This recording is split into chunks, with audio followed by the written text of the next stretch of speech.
Kapag kay Kristo'y tayo'y magtatapat, sa lahat ng bagay ay magiging sapat.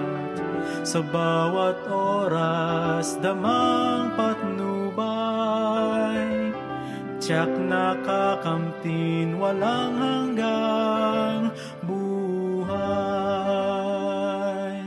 Ang Diyos ay nangako sa mga taong tapat, sa lahat ng bagay ay magiging sapat.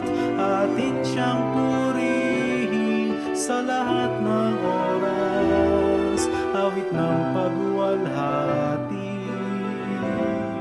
ating itaas.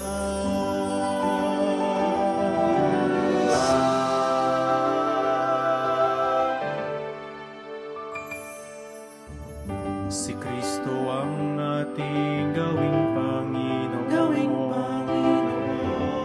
puso't isip sa Kanya ituon. Ikaput, handog, talento at dunong, misyon sa gawain ng gawain ay sumulong. Ang Diyos ay nangako sa mga taong tapat, sa lahat ng bagay ay magiging sapat. Atin siyang purihin sa lahat ng